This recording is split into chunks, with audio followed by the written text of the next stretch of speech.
Hey, hello and welcome. My name is Miss Tina, and you are watching Squaziland, the occasional dose of my reviews, reactions, and opinions. And today I would like to talk about Paripi Koumei or Boy Kongming, whichever title you like. Jump, jump, a chiki chiki bum bum. I just love its music, not just because it's from Europe, just like I am, but because this whole thing, this Paripi Koumei is such a big hit from the spring season. I know it's a sleeper hit because there was another huge and great series which started in spring, Spy X Family.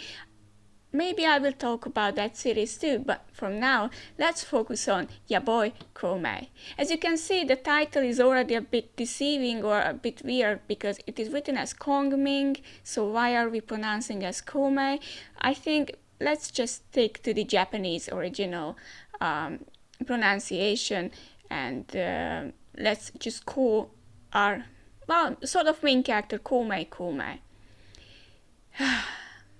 It was such a nice series. I have to admit that at first I wasn't really sure if I'm going to watch it or not because these types of shows usually about music get lost a bit. I don't know which was the last series I watched about music. Maybe Fumomo Sagashita. Well, it was almost 20 years ago if I remember correctly. 20? Well, not 20 years ago, but still, it was long ago. However, this series is really focusing on modern music and how modern youth starts to show themselves, try to become bigger singers, and for whichever reason they try to express themselves and try to do more than just sing and perform. However, let's talk about the title character, Koumei. Koumei is actually based on a real life person, basically. If you are familiar with the Three Kingdoms story from the Chinese history, then you are familiar with Koumei as well. I am not going to pronounce his name. I'm going to write it down here perhaps, but I'm not going to pronounce it because I don't want to torture his name in vain. But he was a real life person, let's put it this way. He was a strategist, a tactician, a general, whichever you want to call it, and he came up with schemes, and he had thousands of lives in his hand and often had to sacrifice lives. And on his deathbed, as an old man, he wishes to be reborn in a peaceful world, if it is possible. And it was possible. Somehow, this peaceful world was Japan, our modern day Japan, and he finds himself where else than at a Halloween party. And first he thinks that he is actually in purgatory or in hell, but later it is turned out that he is actually reincarnated, and he meets our second main character, Aiko. Aiko is an upcoming star, or as she would like to call herself, just a starter. She likes singing, but it seemed like her voice cannot reach people as it should. So she is about to give up this whole singing stuff. She works at a bar, by the way, so it's not going too bad for her, but not too well either. So the two of them team up, and Koumei wants to use his abilities because somehow he has been reborn as a, I guess, 20 or 30-year-old man with his original robes and all the wisdom he got throughout his whole lifetime. It's a bit weird. It's basically a reverse isekai story. The isekai story is basically you take a modern character and throw them back somewhere in time or in a science fiction world, whatnot. And here the opposite happens.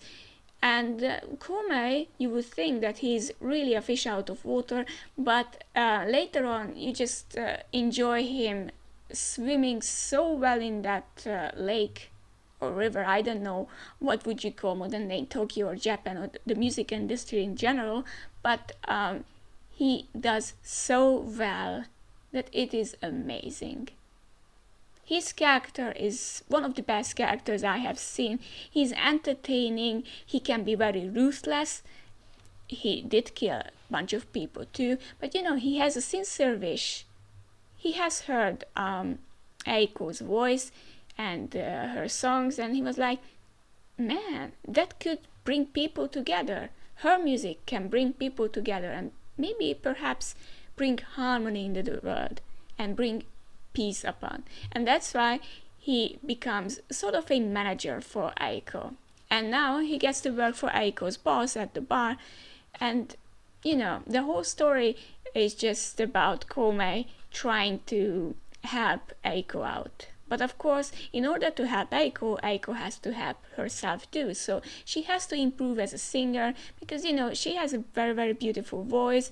But in order to become a singer, you need to do much more. There aren't really antagonist characters or enemies. There are characters you might think that maybe they are sort of enemies, but not really.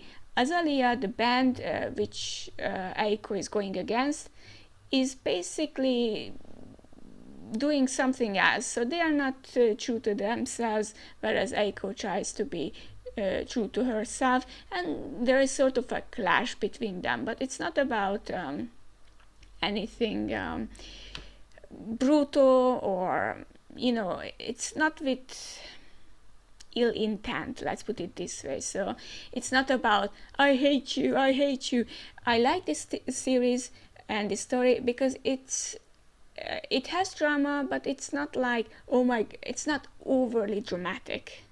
And that's why it is such an important series that you can just sit down. I think it was on a Thursday night. On Thursday night you sat down and you watched the episode and it made you feel better. It was like, that was kind of good. And of course, the rap battles by Kabataijin were absolutely amazing. I haven't really heard Japanese rapping before, or not as much. I cannot really recall any good rapping, but this type of thing was such a hit. And the whole the series reflects some fans. It reflects some modern singers, rappers, even YouTubers like myself, although I don't have 100 subscribers yet. If you want me to get more subscribers, you know what to do. Sorry. But it shows it is a show which will be relevant later on as well. So let's say in 10 years or in 20 years you can come back to this show and say that this is how the music industry sort of worked. Not 100% sure about everything, of course, because I'm not a Japanese music industry expert myself. But at the same time, it is such a current and great interpretation of the music industry today that I think it's great, basically. There aren't many characters in the series, but every character needs to grow in their own ways. Well, maybe except for Koumei. Well, don't be so sure about that, because Koumei needs to adapt to this world, although his adaptation is quite quick. And he realizes that in order to be or create a more peaceful life and a peaceful world and unite people under the flag of music, you need to be a very, very good tactician. And just watch a few episodes of this series and check it out for yourselves, because I think it's worth a try. It's not something, it's not an unskippable anime series, but I think it's one of the better ones. And the opening and the ending songs are really, really great. And of course, the songs Eiko is singing are good as well, but I'm not really into them. However, the opening and the ending, wow, I really, really like them. I hope to listen to them quite often later on as well. It's such a small series, yet it has such a nice impact, and this is what I really like about it. And also, you cannot just view it as a music series. It's as I mentioned, a reverse isekai series too, and as you watch you can learn a few things about the Three Kingdoms stories as well. So maybe it's time you brush those historical facts up too. And I myself have seen or watched a few anime about the Three Kingdoms, but it really didn't stuck to me as it was supposed to. So it's really nice to have this series which really show such a character like Koumei just pop up in our modern society, in the modern Japanese society, and do his thing. I really, really like this character, and I wish that there would be a second season. I'm not so sure about that. I haven't seen the ratings of the series.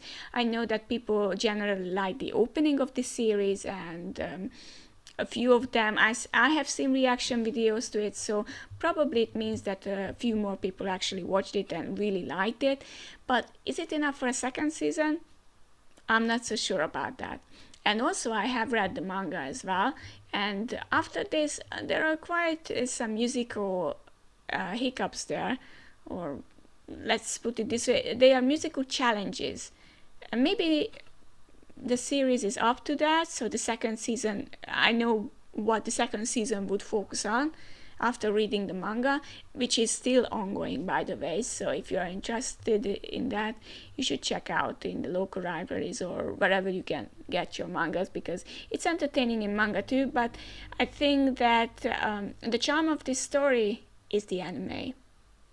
So you should start with the anime, and if you are finished with that, you can go to the manga, because the voice of Koumei, the voice of Eiko, her song, the opening, the ending, and the visuals, they are so good and unique that the manga is pale comparison to the anime. Pales, and it is such a rare occasion that the manga isn't as grand or bright or great as the anime is, but in this case I would suggest to watch the anime first.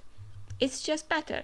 It's one of the better adaptations from manga to anime. So it's such a rare thing that the anime is almost better than the manga. It adds so much value to it. And I mentioned before Fumomo Sagashite, which was similar. It was about music industry as well, although that's a total different story. Maybe I'll do a video on them too. I think it is worth a watch too, but it was made so long ago. In that case, the songs were good, but the anime had so many changes to the original manga that they became almost too identical, but not the same thing, which is quite a shame, because the manga for Fumomo Sagashite was great. Sorry for bringing it into a Paripi Koumei video, but I just had to talk about that too. Maybe next time I'll do something from Fumomo Sagashite as well, because it is really one of my favorite series as well, although from Arena I do have another favorite series. So Paripi Koumei, Cham Cham Chiki Chiki Bam Bam, and everything is well and nice. It's such an ending. I know I know it's such a weird ending to the video, but let's just say that I think that it is a great series and a nice watch. It's not a must watch, but it's a very, very nice watch. See you again next time, hopefully next week, with One Piece. Goodbye.